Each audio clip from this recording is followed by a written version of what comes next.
Logon complete. Welcome to the next match. Yeah.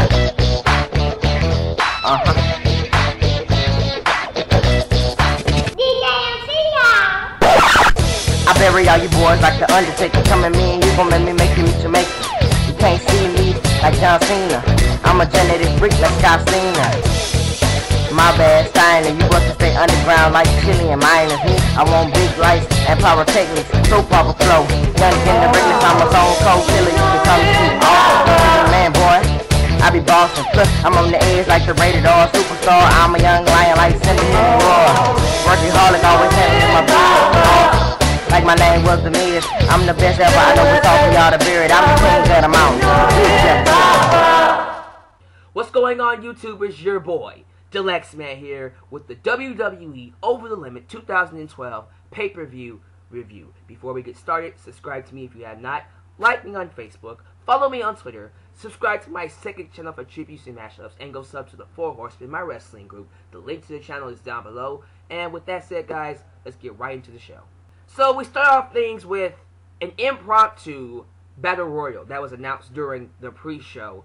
By the way, Kane beat Zack Ryder in the pre-show, if you guys care. But the impromptu battle royal was to determine who was going to face either Cody Rhodes or Santino Marella for the championships, based off of who won, and the winner get to pick between Santino Marella and Cody Rhodes. We got the return of Christian in this match, and first off, props to Tyson Kidd, who I thought did a really good job in this match. But Christian ends up winning the Battle Royal, and at first chooses the U.S. Championship, but later on chooses the IC Championship, hinting a now face turn. He is now a face in WWE on this return. So we will be having Christian versus Cody Rhodes later on in the night. And after that, we have the tag team match between Zigzag, as I like to call them, Dolph Ziggler and Jack Swagger, versus Kofi, Kingston, and R-Truth. And you know what? They're starting to grow on me, but come on. Take my idea and do it already.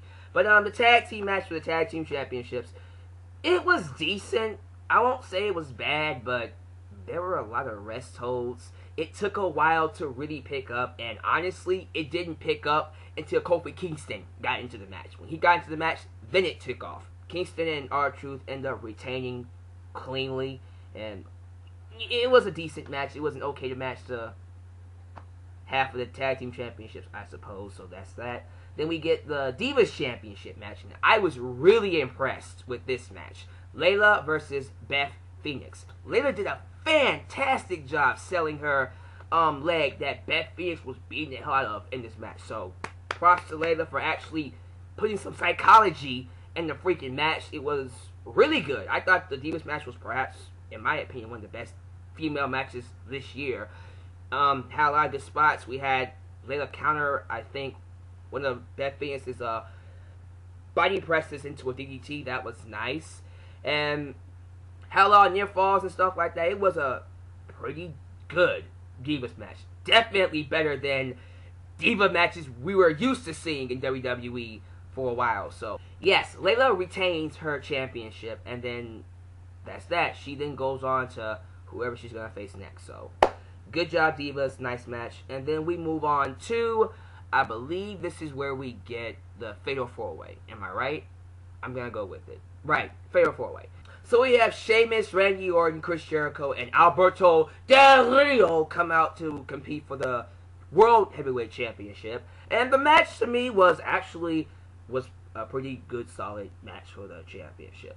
There were a few parts where it did get a little slow, and, you know, it was here and there. But I felt like the ending made up for all of that, because towards the end, the match just took off and it didn't stop. I felt like the last 5, 6, 7, give or take a few minutes, the last sector of the match was really, really good. It just pumped out near falls, sweet moves from all of the competitors. So, you know what? The match was good. I enjoyed it. Sheamus retains. Me personally, I was disappointed because I wanted Chris Jericho to win, and this might mean Jericho might be taking some time off. That sucks. But it is what it is. Sheamus does retain his championship, and for a babyface champion on SmackDown, this was a desperately needed win. So, match was good, had no complaints, good job to all 4 competitors, and there you go with that one, fans. After this, we get another impromptu match between The Miz and Brodus Clay. Miz comes out and challenges Brodus Clay to a freaking dance-off, and they have a match. Didn't really get into it. It was an okay, decent match. Brodus Clay beats The Miz. That's all I can really say. It's an okay match, definitely not worth talking about, really. So after that, we have the IC Championship match that was made at the beginning of the show. Christian versus Cody Rhodes. The match was solid. It was decent. It was a pretty decent match. It was kind of slow, but I guess the idea was to sell the fact that Christian is wrestling his second match and he's low on wind. So I get that type of psychology, but you know, I was expecting something better. It wasn't a bad match, but at the same time, it wasn't something so good that you remember it, really. Christian does end up beating Cody Rhodes, and he does become the new IC champion. And he is now the babyface IC champion for SmackDown. You know what? I'll take Christian any day over Big Show as a babyface IC champion. I think he's a great enhancement talent. And I think the feuds he's going to have for that IC championship to come in the future are going to be sweet. So, yes, I am all for that. Then, after this match, we get the match I've been waiting for 3 weeks, honestly. CM Punk versus Daniel Bryan for the WWE Championship. From beginning to the end. Great match. Fantastic match. We all expected a great match. We got a great match. I always tell people the matches that end and leave you wanting more are the matches I think deserve over 4 stars, or at least 4 stars. And the thing about this match, it was so good. I was kind of upset that it didn't go a little bit longer, and that's just me being the wrestling person I am. It was so good that I didn't want it to end. See, that's the type of match that you would want to see on the TV. This was a wrestling match. This was a really good wrestling match. The fans were into it. I'm telling you, every single moment they could get a Daniel Bryan CM Punk chant, they did it. We got yes, we got CM Punk chants. The crowd was into it. This was a really, really, really good match. We got stiff blows, we got near falls, we got dramatic moments. It had everything you can ask for. And honestly, this is a solid candidate for match of the year. Candidate. I'm not saying it is the match of the year, but a candidate for match of the year. Yes, sir. You bet. I'm behind that one. But CM Punk ends up picking up the victory in a very questionable way. Because at the end of the match, Daniel Bryan locks in the yes lock on CM Punk. And then somewhere after holding it for a good minute or so, he rolls him up backwards. And while the ref is counting 1, 2, 3, CM Punk taps out. But it was immediately after the 1, 2, 3, he taps out. And, you know, Daniel Bryan tried to argue that, you know, he tapped out when he made the 3 count.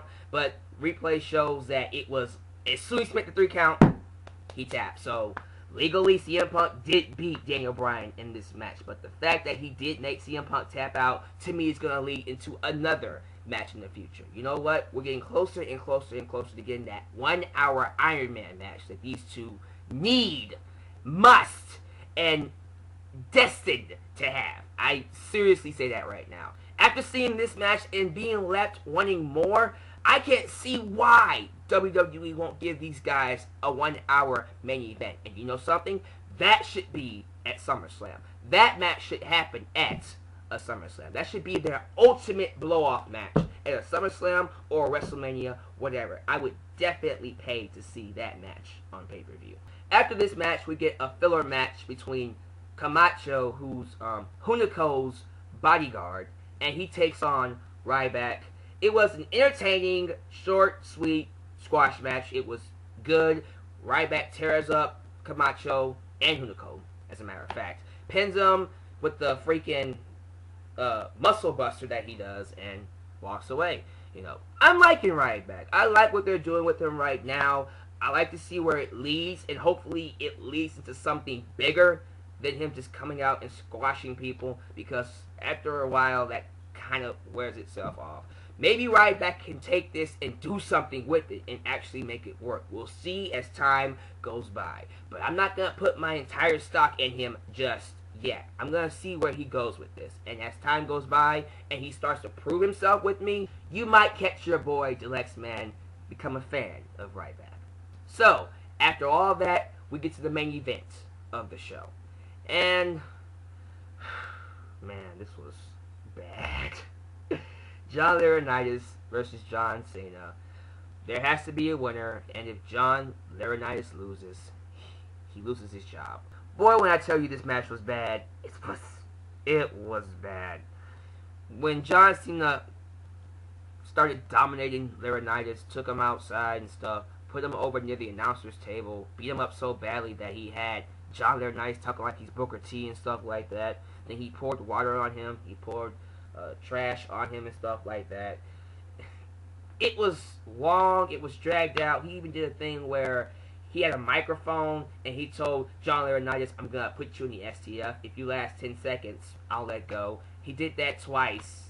Nothing all that special about this match. It was transparent. It was everything I thought it was going to be and more, which was a long, dragged out, boring fest with a predictable ending. Somewhere during the match, he low blows John Cena and then he runs off. And then Big Show comes out and drags him back into the ring.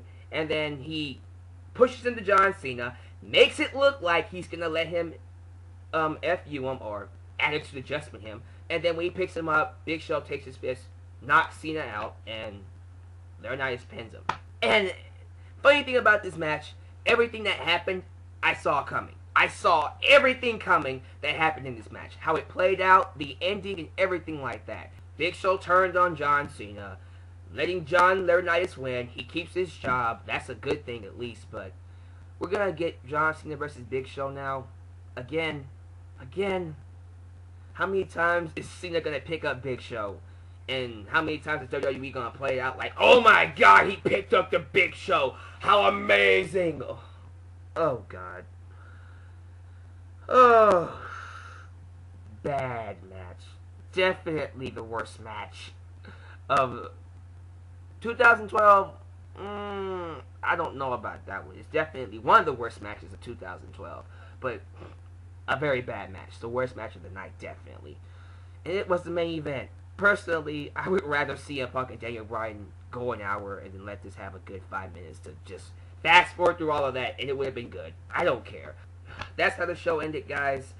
Honestly, despite the main event, that bad match, it was still a solid show. I enjoyed it. The CM Punk Daniel Bryan match, which was honestly the match I was looking forward to most, delivered, and that made me a happy fan. I'm gonna give this 7.5, 8, somewhere around that range, because, like I said, the show itself was actually a decent to good show, up to Ryback versus Camacho. The main event is where it really started to stink up the place, because that was bad. That was not good whatsoever. But despite the main event, honestly, it was still an entertaining show. It was worth the watch.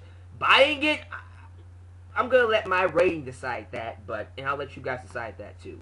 But overall, I was entertained. I enjoyed the show, and that is my review, guys. Share your thoughts down below. Make a video response. Do what you do. How did you feel Over the Limit turned out for you?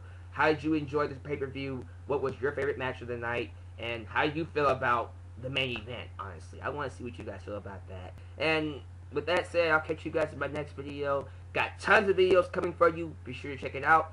And your boy, Deluxe Man, is now signing off. I'll catch you guys later. Peace. Thank you for watching Deluxe Man's Review. Have a good day.